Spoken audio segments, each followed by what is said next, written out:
Tayo ngayon ay magsusunog ng dahon ng laurel bilang ritual upang paswerte sa ating kabuhayan. At narito naman yung mga gamit na ating gagamitin ng pagsunog. Isang kandilang puti, ballpen na pangsulat ng ating mga kahilingan. Itong ating panghawak sa dahon ng laurel para hindi tayo mapasot. Itong ating sisiglan ng abo at itong posporo. At ang pagsusunog ng dahon ng laurel, mga kabayan, ito ay hindi pares ang kanilang dahon.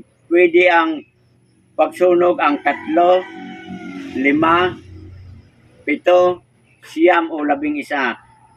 At bago tayo magsimula ng ating pagsusunog, mga kabayan, ay atin munang susulatan itong dahon ng laurel ng 388. Yan. Tulad nito ating susulatan, mga kabayan. Itong itong dahon ng laurel, lalagyan muna natin ng 888.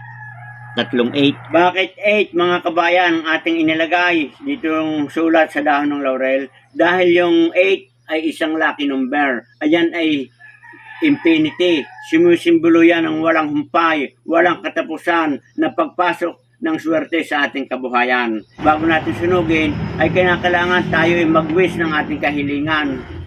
Pwedeng ilagay natin, halimbawa, ang gusto natin mga kabayan, kung kayo ay nangangailangan ng pinansyal, pera, halagang 50,000, 100,000, kalahating milyon, o 1 million, ay yun naman ang ating isusulat dito sa laurel at ating pipirmahan at inyong pipirmahan sa baba. At ngayon, pagkatapos natin mapirmahan mga kabayan at may iba pa kayong mga kahilingan, ay dito naman sa isa, pwede nating ilagay kung ang nais ninyo ay magkaroon ng posisyon sa trabaho, posisyon na inyong gustong makuha at perma sa baba. At ito namang isa, mga kabayan, kung gusto pa rin ninyo ang isa pang kahilingan at kayo naman ay matagal lang naninirahan sa inyong kamag-anakan o kayo ay umuupa sa isang bahay paupahan, gusto nyo magkaroon ng sariling bahay at lupa, yun naman ang inyong isulat dito. Yung inyong gustong mangyari, house and lot. At pagkatapos yan, mga kabayan, bago natin sunugin, ay tayo ay mananalangin muna ng sandali at sa ating mahal na Panginoon. At tatanggalin natin yung lahat ng mga inggit, hinanakit, galit sa kapwa, at lahat ng mga negatibong kaisipan sa ating sarili ay inyo tatanggalin. At pagkatapos ay tayo mag-focus naman ng positive sa ating sarili, sa ating isipan, at yon atin ang i-wish yung ating gustong mangyari sa ating buhay bago natin sunugin. At huwag kayong gagamit, mga kabayan, ng salitang sana para inyong makuha, maklaim yung inyong kahilingan sa lalong madaling panahon. At ngayon, mga kabayan, ay ating umpisa na pagsindi ng kandila at ating susunugin na itong ating dahon ng laurel. Yan ang sisindihan, mga kabayan, ng kandila. Gagawin natin pagsusunog ay isa-isa muna, mga kabayan. At ito ang dito natin ilalagay yung abo.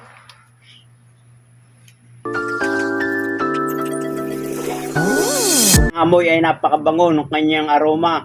Talagang ang sarap lang hapin at ito ay isa rin, mga kabayan, na pang-cleansing ng mga negativity sa palibot ng ating tahanan.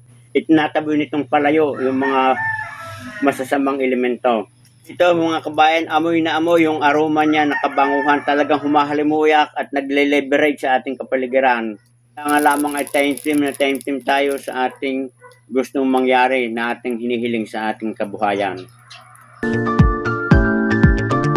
At ito yung mga abo nito, mga kabayan, pagkatapos nating nasunog, ay ating isasaboy sa hangin doon sa hilagang silangan na sinisikatan ng araw para mas maganda yung takbo ng kanyang abo at makahatak ng mga kaswertihan sa ating buhay. Hanggang dito na lamang, mga kabayan, at sana inyo nagustuhan ang binahagi ko na pangpaswerte sa pagsusunog ng mga dahon ng laurel. At ngayon ay atin nang i-claim, atin nang i-manifest na matupad ang lahat ng ating kahilingan sa lalong madaling panahon. Magandang araw, kabayan.